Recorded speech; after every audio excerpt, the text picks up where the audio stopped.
ndakubwiza ukuri, icyo cyaha kiruta ibindi cyo kutumvira Imana kizakugeza ahantu habi. Icyo cyaha cyo kutumvira Imana kizatuma ubundi indogobe zivuga. Hano indogobe ikiza abantu, naje gutekereza nsanga n'akazi dukora gashobora kuba indogobe. Iyo ndogobe rero iri kugukiza, akenshi iyo uri kuyica nawe ntabwo uri kwikunda. Indogobe yarabajije ngo mpoye iki, ngo nguhoye agasuzuguro. Avuga ngo iyo ngira inkota mba nkwishe, kandi aho ngaho hafi inkota yari ihari.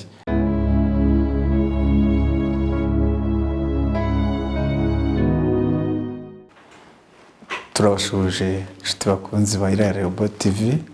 Iki ni cya kiganiro umwuka n'ibitekerezo. Jyewe ndi Reverend Tuyisenge Theophile. Tugiye gusenga Imana, niturangiza gusenga Imana dukomerezeho n'inyigisho y'uyu munsi. Mana, turagushimye, urera, ugira neza, uratwemereye kandi kongera kuboneka muri iki kiganiro.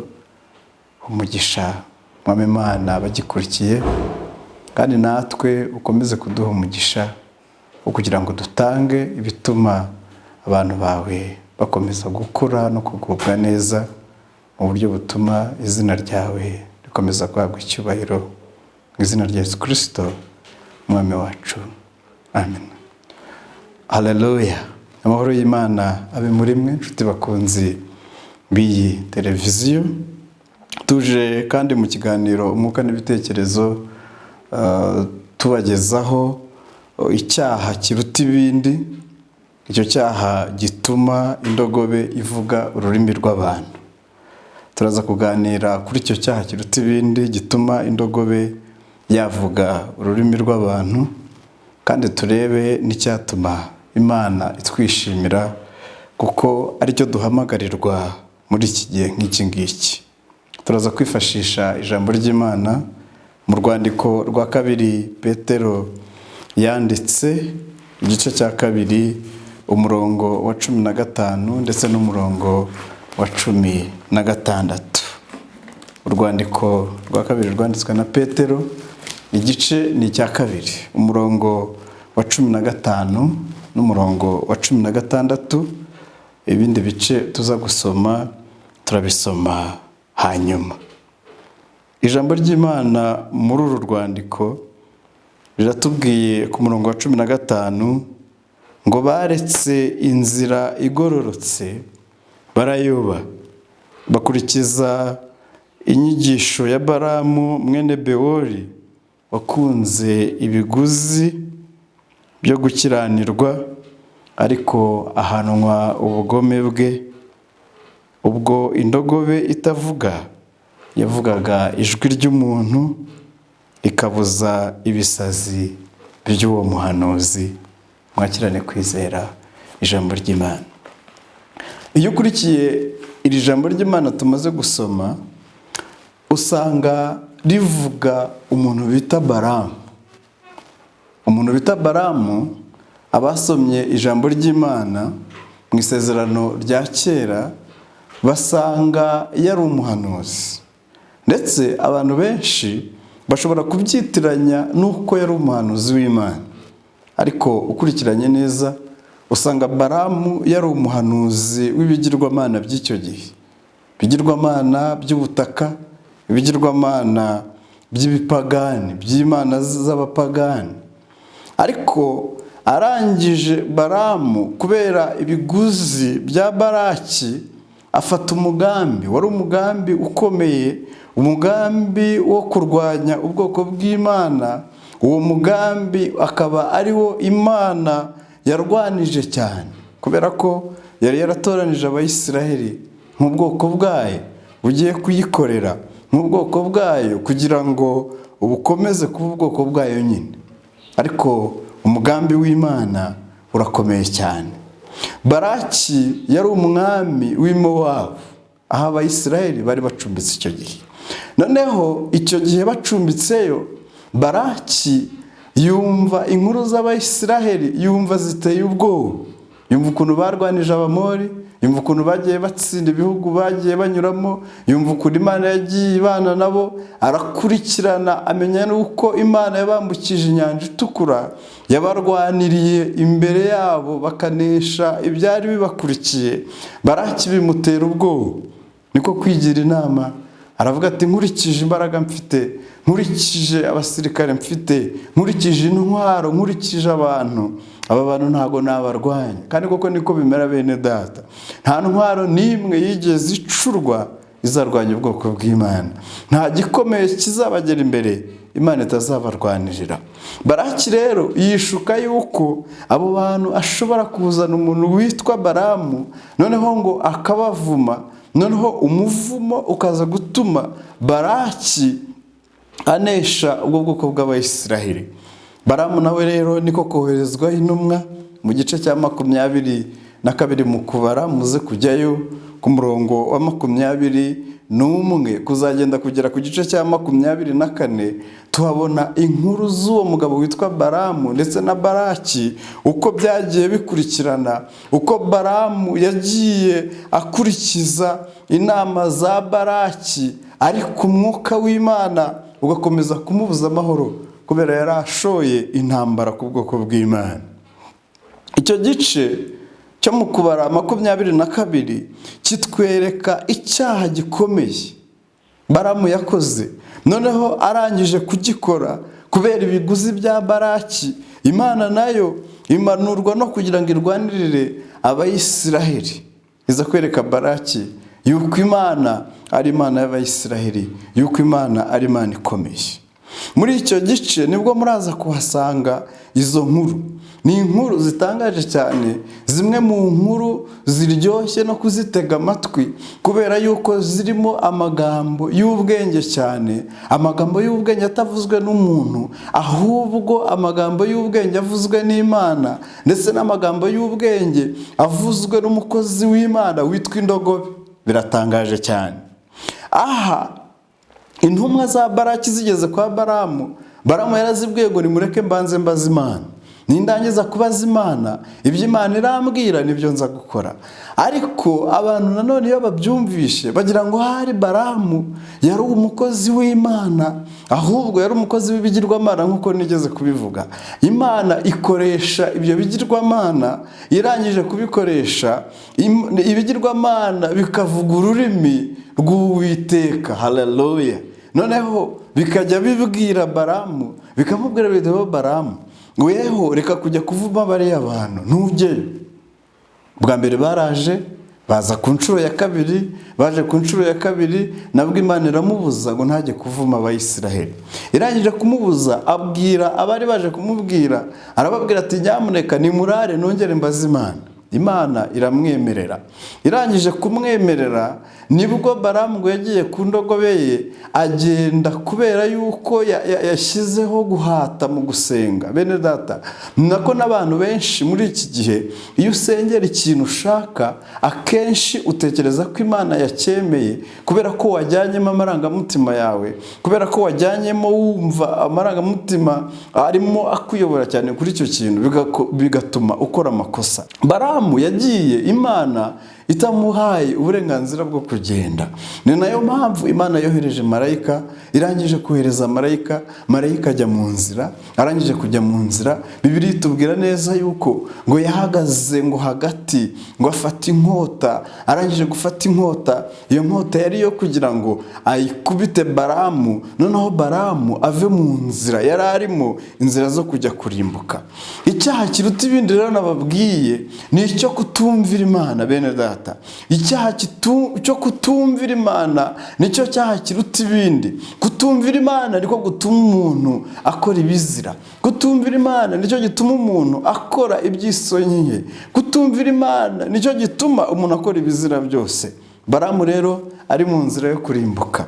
Ageze muri iyo nzira, ngo indogobe iba yabonye marayika. Irangije kubona marayika, ihunga ngo yirukanyira mu gisambu. Yirukanyiye mu gisambu, nuko Balamu ayikubita inkoni.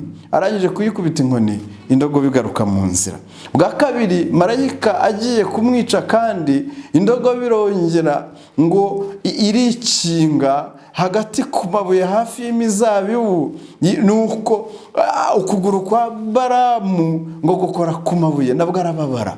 Arangije kubabara nabwo ngo yikubita inkoni. Bwa gatatu ngo yageze mu mfunganwa noneho itari bubone aho ihungira marayika, bituma ngo iryama kandi Balamu akiri hejuru akiyigendaho.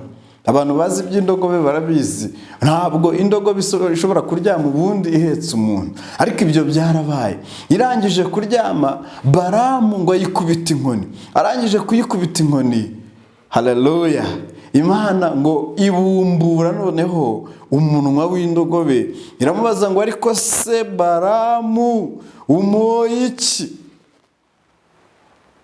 Balamu ayisubiza yitonze, aravuga ngo nguhoye agasuzuguro, nguhoye agasuzuguro wansuzuguye.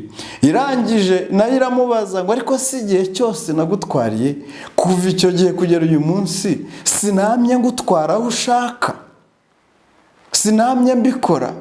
Hari ikindi gihe uzi nigeze kugusuzugura? Balamu ngo arayibwira ngo nta kindi gihenzi wigeze kunsuzugura. Bene data, uyu yari umuhanuzi wa gipagani nk'uko nabivuze mbere, kandi yari inzobere ikomeye cyane mu bugendanye n'ubuhanuzi bw'inyamaswa, ariko inyamaswa yashoboye kubona ibyo Balamu atabonaga. Mu yandi magambo, Imana igira abakozi benshi.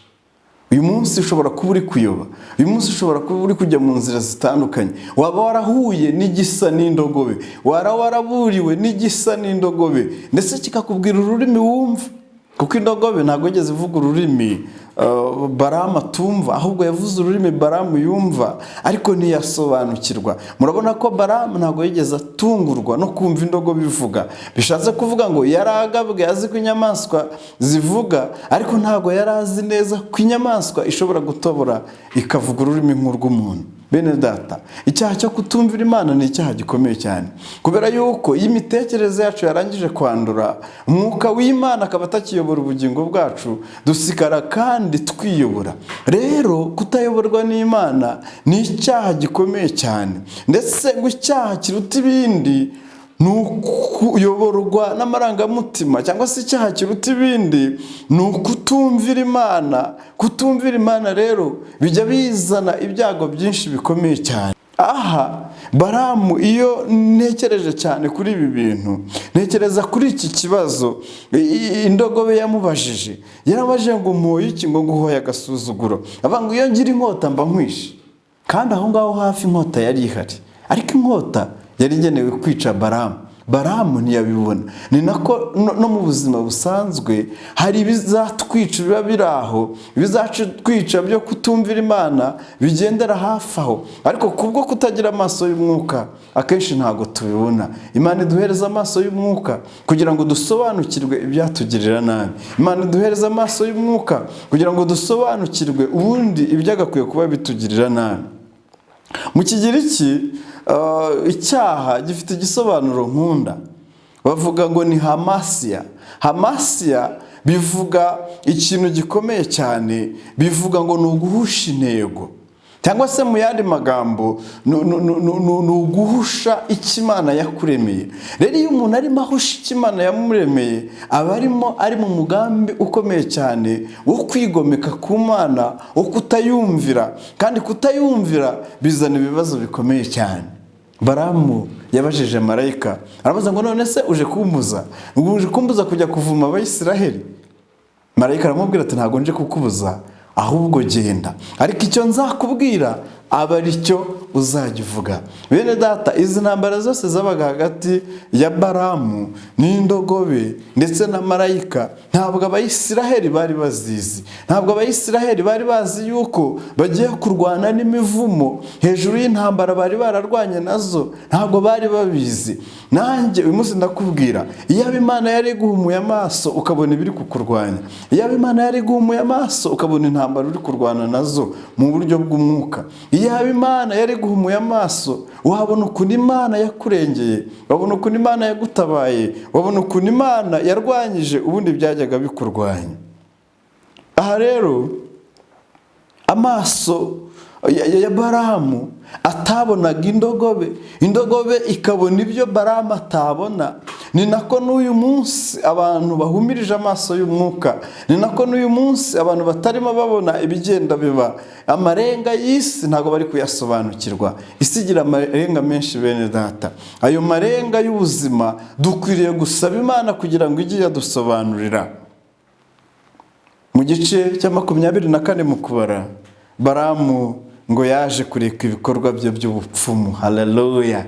Ngo yaje kureka ibikorwa bye by'ubupfumu ayoboka Imana. Ndetse ibiguzi yageze aho, ibigozi bya Baraki ntiyabibona, kubera ko Imana yamugiriye neza, ikamugirira neza, ndetse Baraki akamufata nk'umuntu wahombye kubera ko byagenze gutyo. Ariko reka mbabwire bene data, mu kuvuma Abayisiraheli mwumve imivumo Balamu yabavumaga. Yaravuga ngo buriya n'ubwoko butuye ukwabwo, ngo n'abantu batavumika, n'abantu Imana yaremye, n'abantu Imana yaremye kugira ngo buzure isi, n'abantu bakomeye cyane ntabwo bavumika. Iyo mivumo imeze gutyo namwe ndi kumva nyibifuriza. Imivumo ivuga ngo ni abantu b'abanyamugisha, bariya ni abantu b'abanyamugisha, bariya ni abantu Imana yaremye kugira ngo bayiheshe icyubahiro, bariya ni abantu Imana yaremye kugira ngo bajye bakora ubushake bwayo. Ngo Balamu yakubise indogobe. Uyu munsi natwe mu buryo bw'umwuka, ibigiri kudukiza, ibiduhunza Satani, akenshi turi kugenda tubikubita inkoni. Ibyo bidukiza ni ibihe?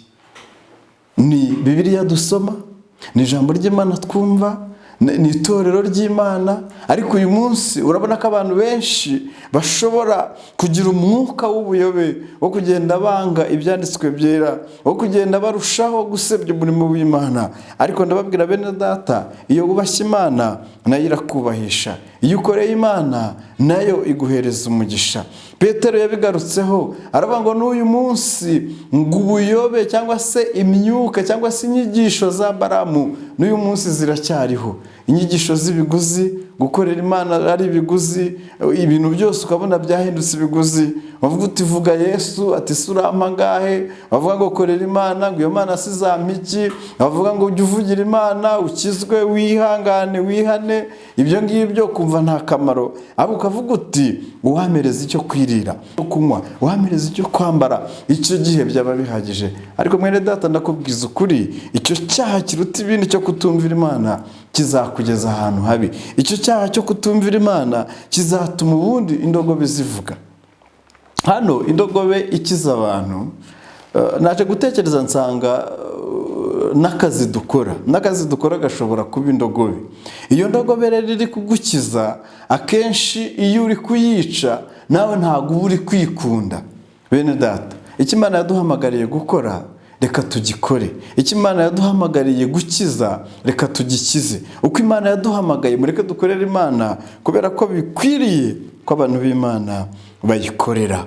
Petero rero mu gihe yandikaga, hariho abahanuzi b'ibinyoma, hariho abantu babwira abantu ibigendanye n'irari ryabo, hariho abantu bahanura amahoro, hariho abantu bahanura ibyiza, ariko nta mahoro ahari, ahubwo hari ibibazo gusa. Ndakwingize mwene data rero, kugira ngo inyigisho zitandukanye ugenda wumva zidahura n'ukuri, zidahura n'ijambo ry'Imana, ndakwingize kugira ngo ujye umenya kuzishungura, umenye icyo Imana igushakaho, umenye kubaha Imana ko ari bwo bwenge, umenye ko kuva mu byaha ariko kujijuka. Kandi ndakubwiza ukuri ko ibiguhagurukiye bije kukuvuma, ibiguhagurukiye bije kukurwanya, ibiguhagurukiye bije kugushyira hasi, Imana nayo irahari kugira ngo ikurengere. Imivumo bakuvuma yahinduka imigisha, amagambo mabi bakuvuga yahinduka amagambo y'umugisha, ibintu byose bibi bakushyiraho byahinduka umugisha. Ahubwo tugasigara turirimba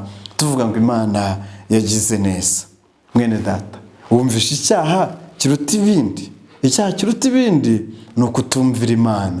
Ntago icyaha kiruta ibindi ari bya bindi mwari musanzwe muzi, ahubwo icyaha kiruta ibindi ni ukutumvira Imana. Kandi wibuke icyo cyaha kiruta ibindi cyo kutumvira Imana gituma indogobe ivuga, nk'uko Balamu byamugendekeye.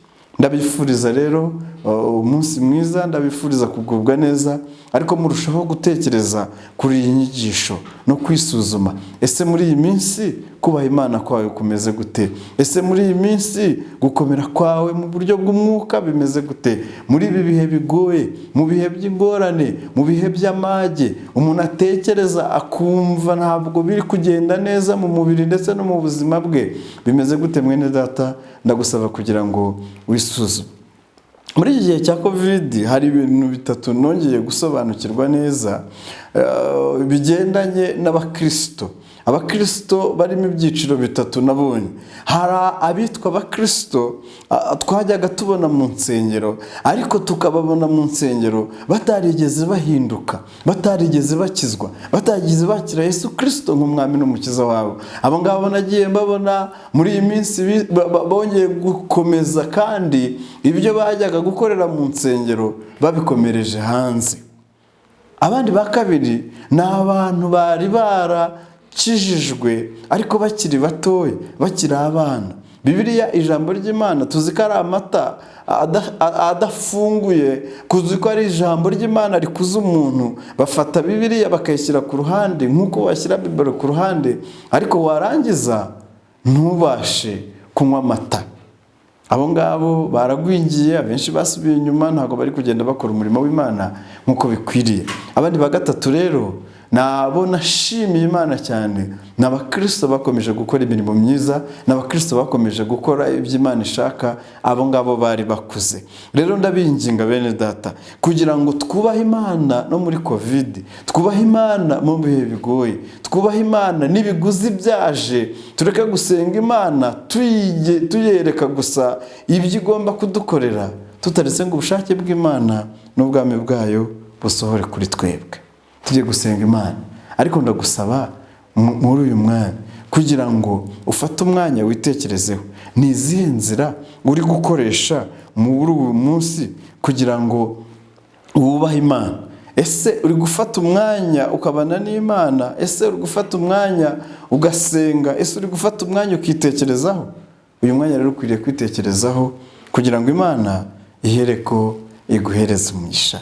Imana ibahereze umugisha. Rero tugiye gusenga Imana idukize iki cyaha gikomeye cyane cyo kutayumvira, kugira ngo ahari indogobe itazavugira ururimi rwacu kubera uko kutubaha Imana, n'ibitavugaga bikavuga. Imana ibahereze umugisha. Imana ndagushimye, tugushimiye ijambo ryawe twumvise, dusobanukiwe iki cyaha kiruta ibindi. Ni icyaha cyo kutakumvira, ni icyaha cyo kutumva yuko hari ibyo dushaka. Tubabarire rero ibyo twagendeyemo bigaragaza kutakumvira, ibyo twakoze bigaragaza Mwami Imana ko tutagendanye nawe nk'uko bikwiriye. Utubabarire, babarira kandi abantu bose badukurikiye, kugira ngo muri byose twikizanye n'abatwumva, mu izina rya Yesu Kristo umwami wacu. Amen.